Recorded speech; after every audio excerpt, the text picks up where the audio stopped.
Hello everyone, this is part 3 SQL queries. In this session we learn constraints used in SQL language. What are these constraints? These are the constraints which are used in database tables. First constraint is not null, second is unique, primary key, foreign key, check and default. We'll see all these step by step in the SQL Management Studio. So open SQL Management Studio. Perform all the queries step by step.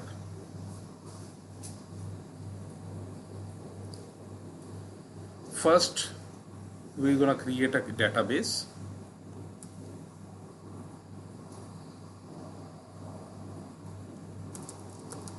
Create database. Name of the database is DB5.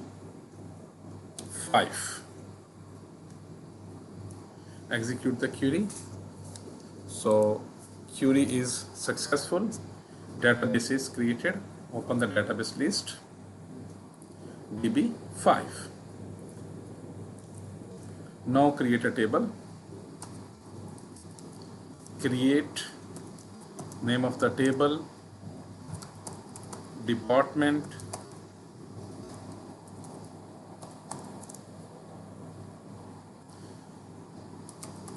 department ID, integer, primary key, not null,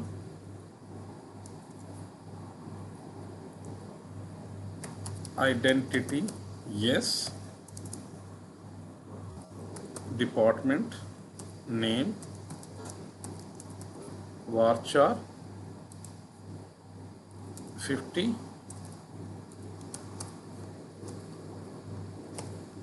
then department number,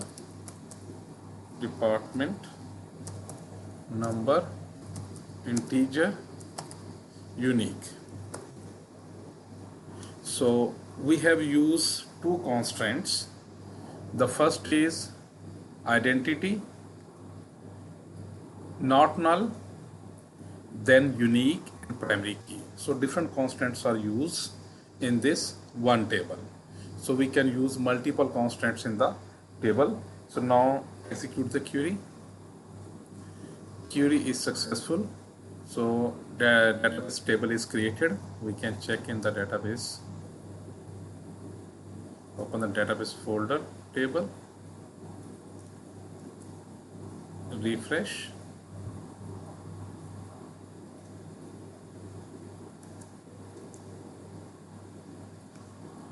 We have to select the database, or we can use directly from the query. Use DB5. Execute the query again. So refresh the DB5 database. So department table is created.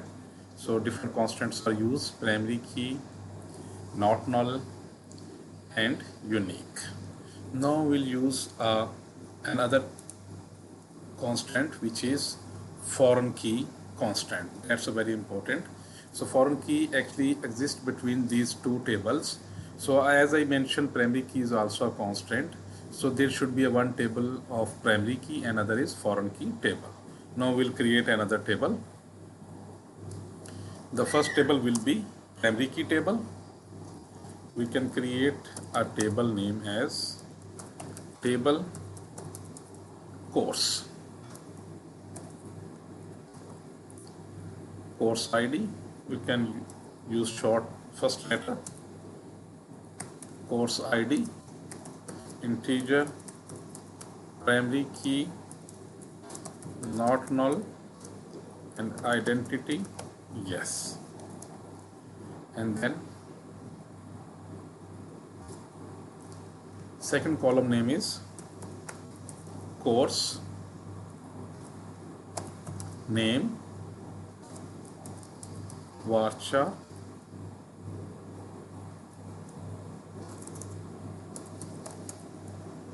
50. So here this is the table we are going to create as a primary key table, and the second table will create as a foreign key table. So the primary key will act as a foreign key in the second table. So make sure the columns primary key and the column names should be according to the second table. So first you can check here, the first column name is course ID. We have given a first letter C as a course, integer primary key, not null, identity, then course name varchar 50, and we can execute the table query. So table is created, refresh the list of the table, the database. So course table is created. Now we'll create a second table. This will be called a foreign key table, and we will actually create a ID of this course in the second table. Second table will be a student table. This will be called a foreign key table. So create table, name of the table is student, name of the table is student,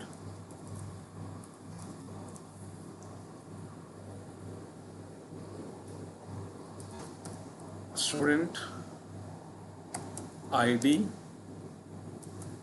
integer, primary key,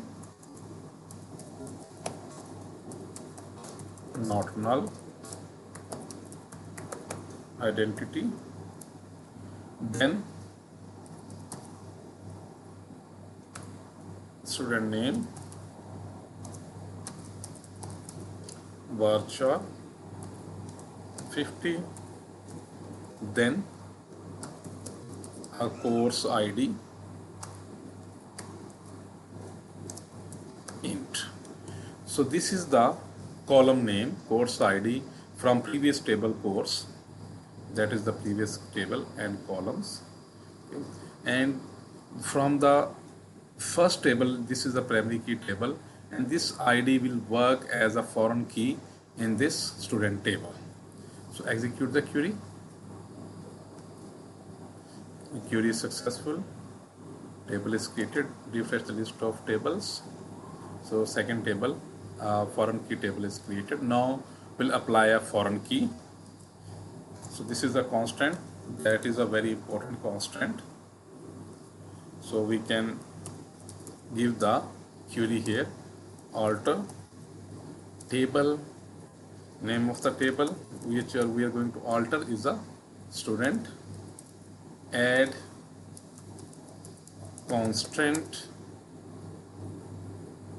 where we are going to define the constraint with the course ID. This course ID actually we have created in the student table. So this student table having the course ID as integer, unique column. So the other C underscore ID from the course table. So we are going to use this as a foreign key.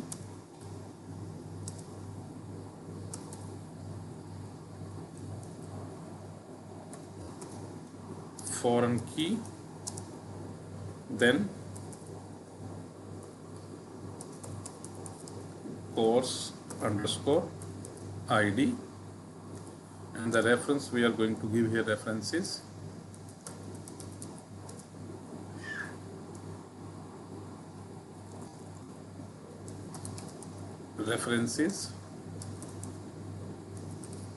course C underscore ID. So you can see here the first table is a primary key table, which is a course table, and second table we have created for the student as a foreign key table. So we are going to alter the student table for the constraint. So alter table student, add constraint, course underscore ID. So the column is created in the student table, course ID, then we are going to apply a foreign key, and then the course ID, again the same ID from the foreign key table from student table, and then the references. So these are the references we are giving here, the course C underscore ID, this is from the course table. So execute the query.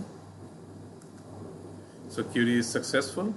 So foreign key is assigned to both tables. First become the primary key table, this course become the primary key table, and the student become the foreign key table. So foreign key, primary key and foreign key relation is set up between these two tables, and this relationship is called foreign key relation. After that we will use another constant which is check. Again create another table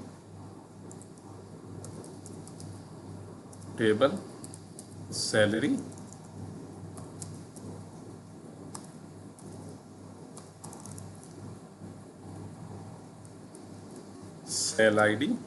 salary ID, integer, primary key, not null, identity, yes, and then employee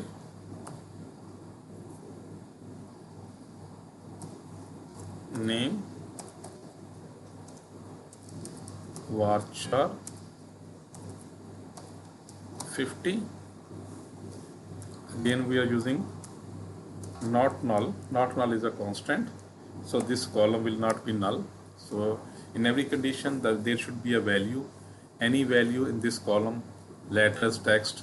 This is a varchar, so we can, according to the column name, employee name, we can give the employee name. That is very compulsory for this because constant is applied onto this column. Then salary, integer, check.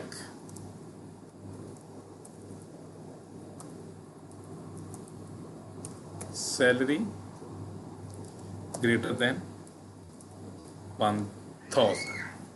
So that is the check constraint. So if we want to find the group of people having the salary more than 1000, so this type of group of people or employees can be easily find if we apply this constraint check. So this check will be help in finding the employees having a salary. If we can give here 10,000, so I will change the 1000 to 10,000. Now even we can change this value to 15,000. So people having a salary greater than 15,000. So we have assigned this. So execute the query. The command is completed successfully. So our query is successful. So we have applied the another constant check which is successful to find the salary of the group of employees having greater than 15,000. After that we are going to apply another constant, that is default. So according to the slide, the first we have done not null with primary key, and then unique.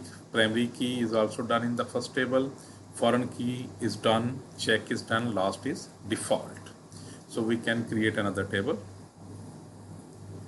So instead of creating another table, we will just change some values. We'll change the cell table name as employee, or we can give salary 2. So this will be easy, salary 1 or salary 2. Before we have created a one table with the name as salary, and this is we are going to create another table as a salary 1. We'll delete some columns. The first column is okay, sal ID, integer, primary key not null. Then employee name varchar not null, that is okay. Then salary integer, we will remove this check, salary integer, that's another column. And then we are going to give here salary date, salary underscore date. So date and time, that is a data type. This should be not null. Again we're using the constant. Then default is also a constant, and get date,